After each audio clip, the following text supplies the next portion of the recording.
quilter. Welcome back to my channel. Today is an exciting day. I have a lot to show you, but first we're going to start off by looking at a clip that I accidentally left out in the previous video on sewing the rows together and looking at the borders. So let's take a look at that first. I've laid out my rows together. I'm at the point where I have pinned row 1 and row 2 at each intersection, and I've only pinned at those intersections in between the blocks. I left them unpinned, and I was going to show you how to create your border, but then I noticed something.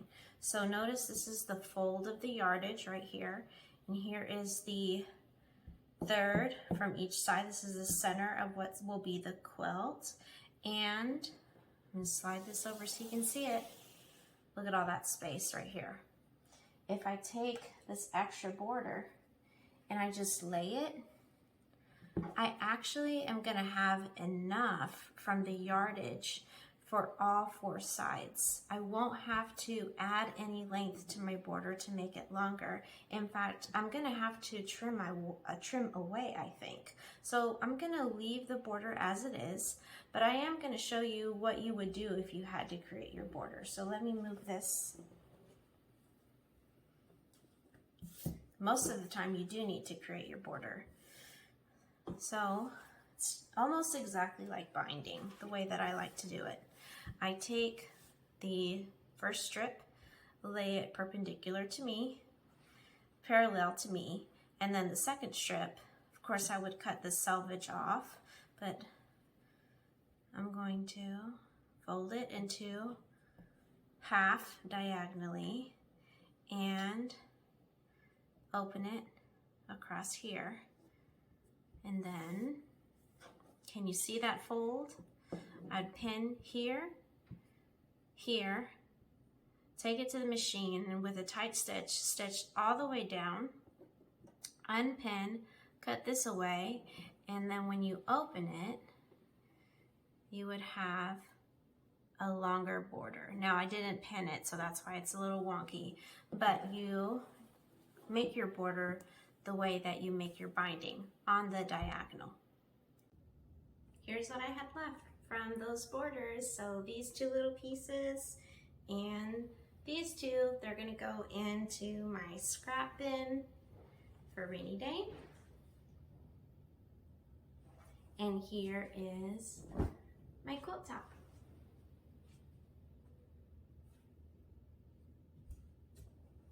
It's a nice small size, and I have my materials ready to show you how I'm going to prepare the backing.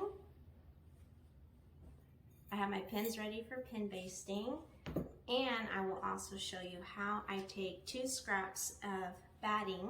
So here's one, and these are actually some of the larger scraps of batting that I have. Here's the other. They're folded in half.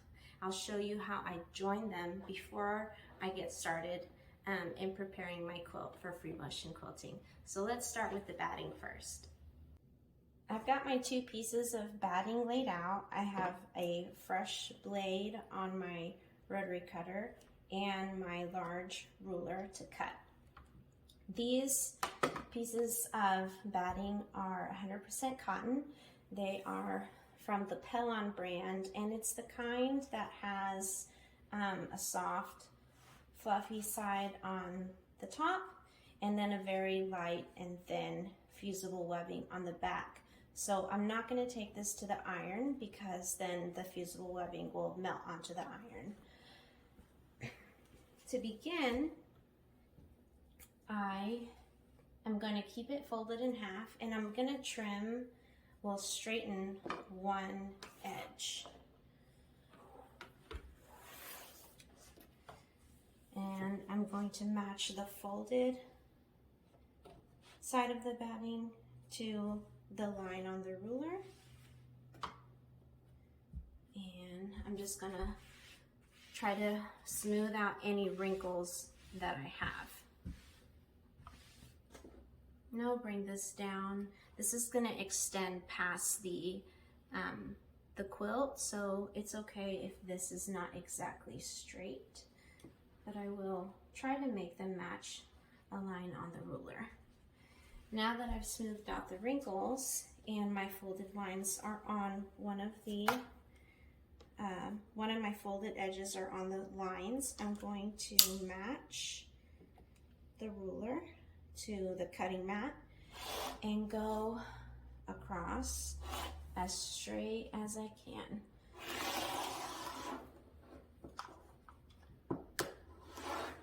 So I shimmied a little bit at first until I could get the other end of the ruler across, and I can see that it's pretty straight right here where I shimmied across, and that I'm gonna leave it like that. So I've got this end, this end will be sewn to the other end I'm about to straighten on the second piece of batting.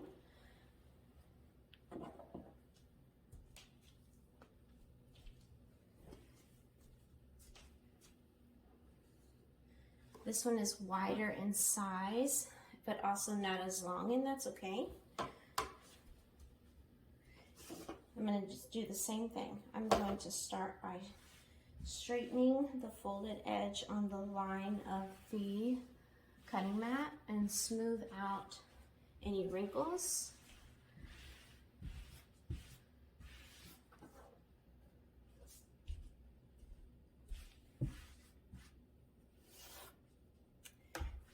Once I'm done with that, I will repeat. So I will do my best to cut a straight line all the way, and it looks like I'm not gonna have enough space right here. Yep, so see, I would have been short, so I'm gonna scoot it over just a little bit more.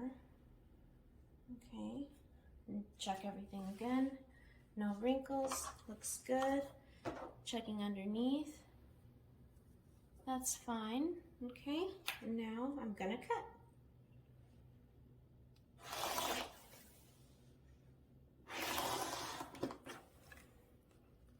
Looks really good.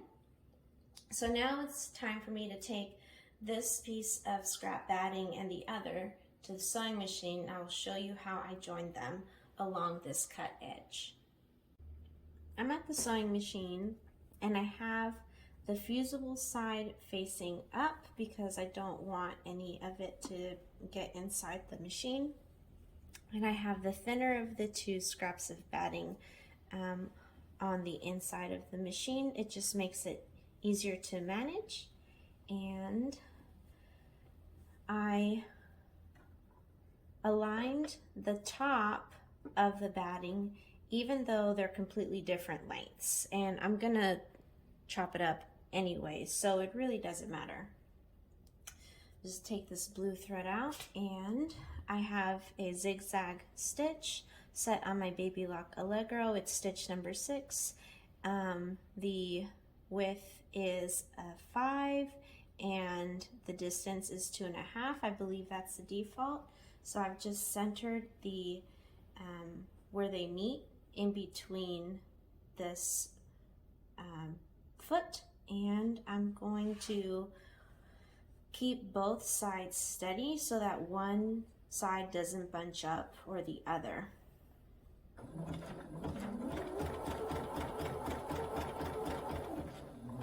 And as I run the batting through the machine, I'm keeping them pressed up against one another, but I'm not necessarily letting them overlap.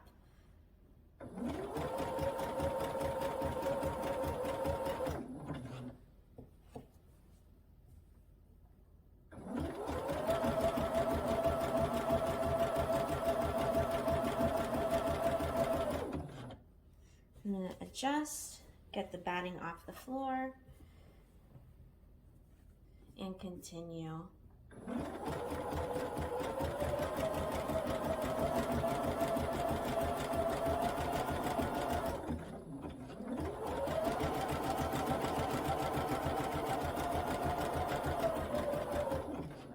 Now I am going to take a peek around the other side and make sure that one side isn't bunching up, and I don't know if you can see, but it is not, and I will show you when I get this back up on the table that by keeping some pressure on both sides, it helps keep them going through the machine evenly.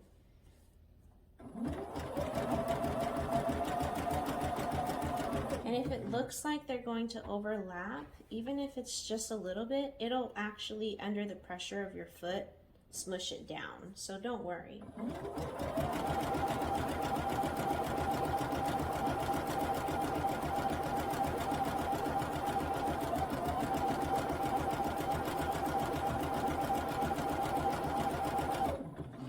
This dark piece of fuzz will definitely show through the quilt. So I had to get that out.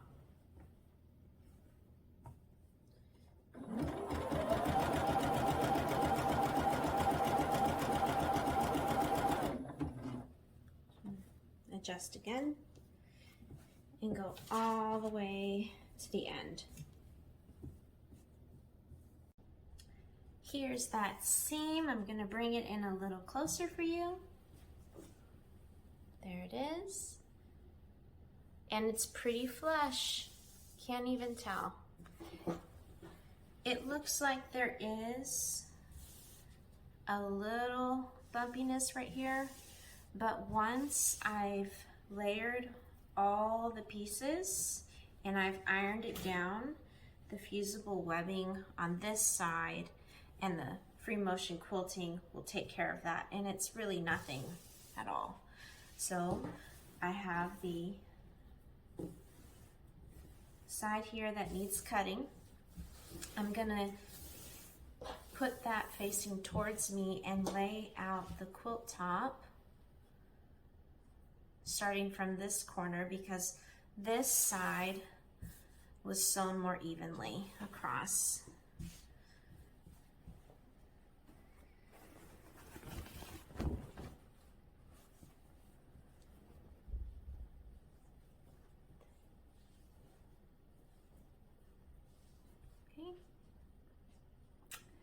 And I don't actually leave too much around the quilt because I never seem to get bunches on the inside. In fact, I'm gonna trim it a little bit smaller.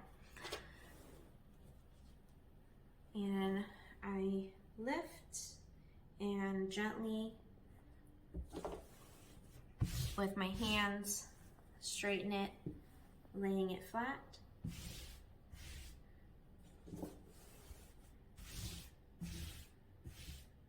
Making sure that there is batting on this side, and I know that on my right side and on the side facing towards me is where there is a lot of batting.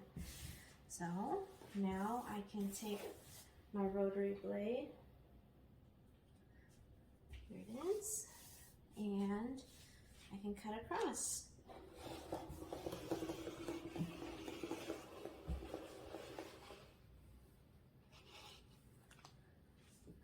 And slide it on over. Chop off the rest. And then shorten this side too.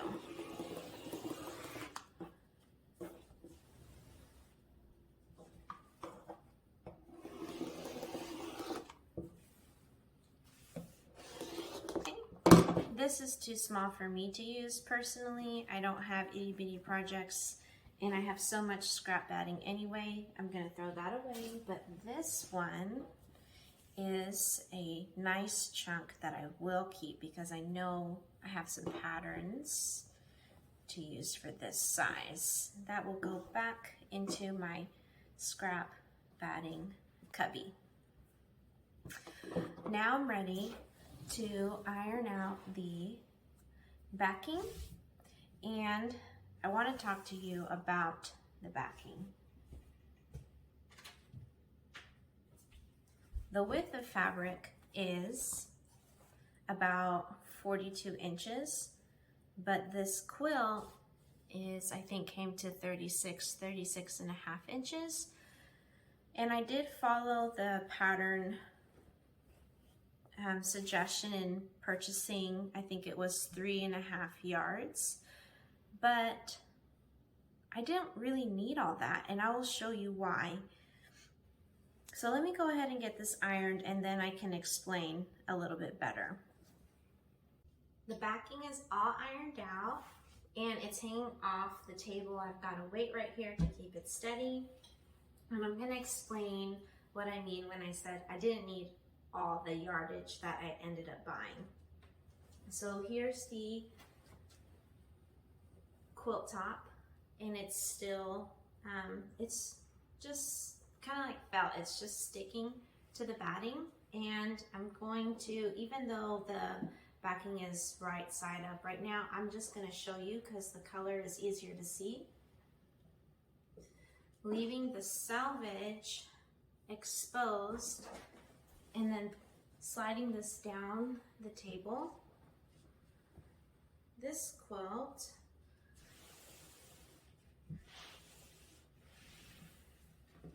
has just enough space for me to pin baste it, and then pin baste along the edges for more security, and then all this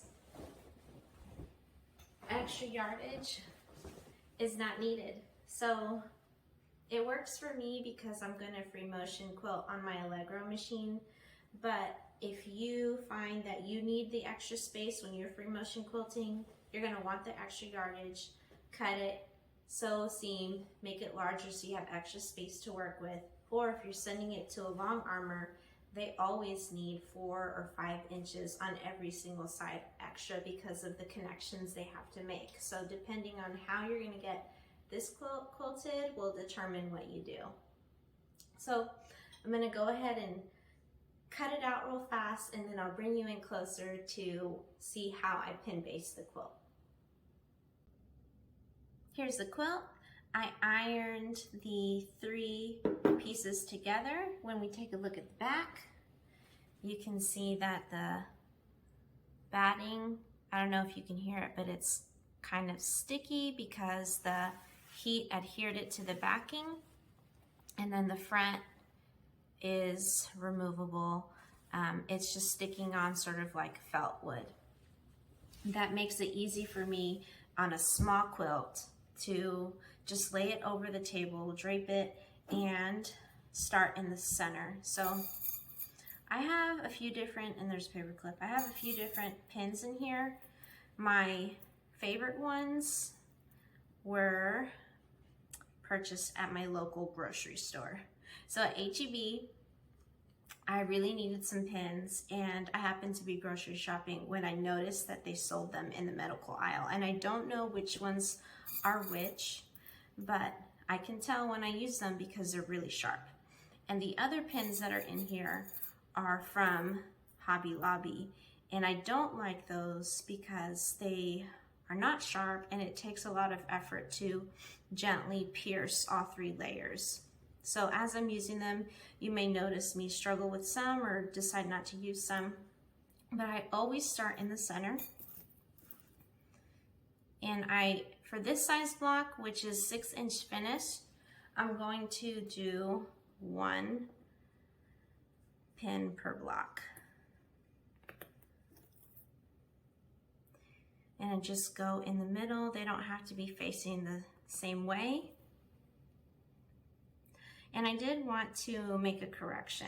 With the backing, I double checked the pattern, and if you're purchasing all the backing suggested, it's 2 yards and 7/8. So 2 7/8 yards total. However, if you're gonna do it the way I did it, you only need 1 yard.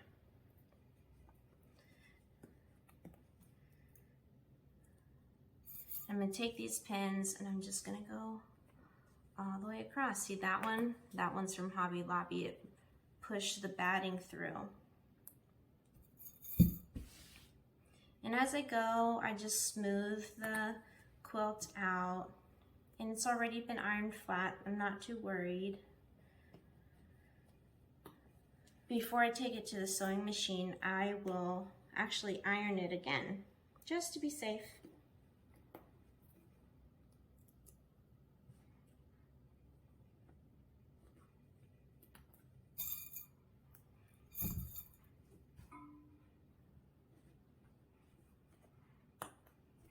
I'm going to scoot it over. As I get through the center, I start making my way all the way around.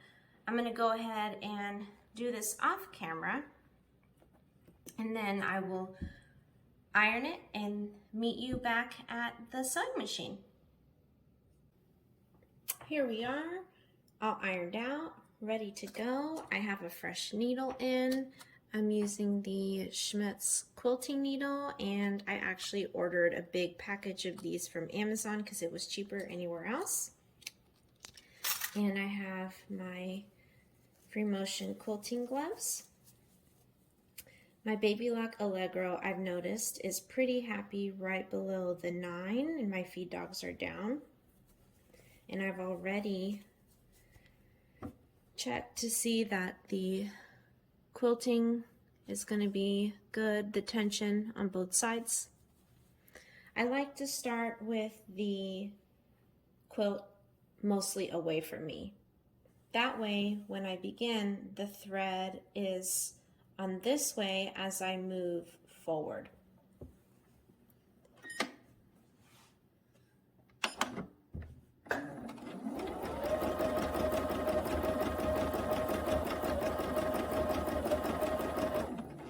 And I just ran along my backing, my batting and my backing, so I can see if the stitches on here are looking good and the tension looks good. And now I'm going to begin with the thread hanging off over here. It's out of my way.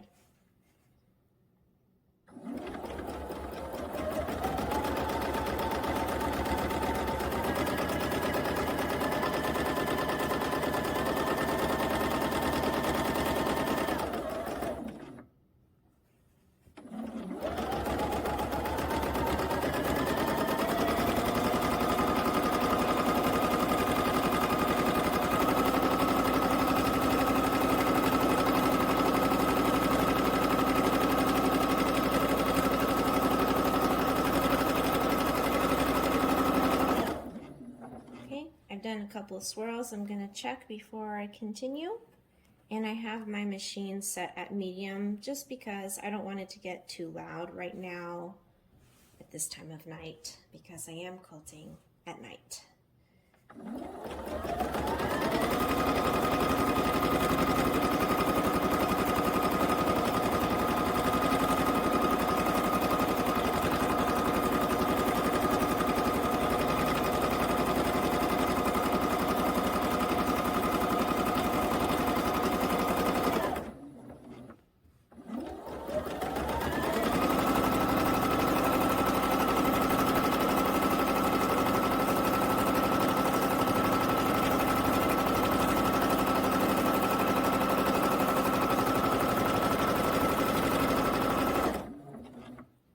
I also like to work with the quilt away from me because it's easier to see where I'm going, and I know where I have been.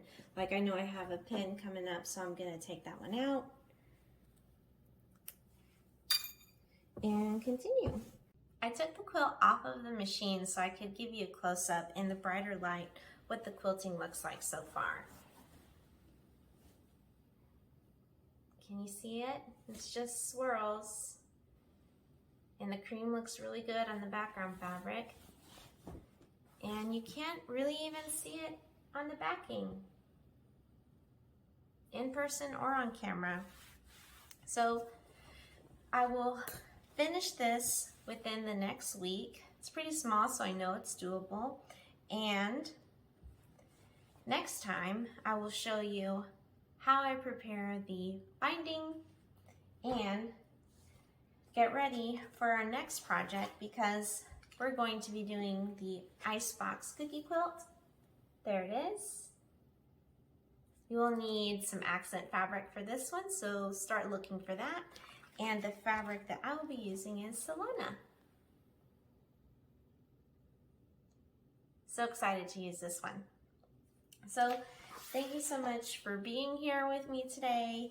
I hope you find this part of the quilting process just as exciting as I do, and I can't wait to get it all done, and I'll see you next time. Thanks.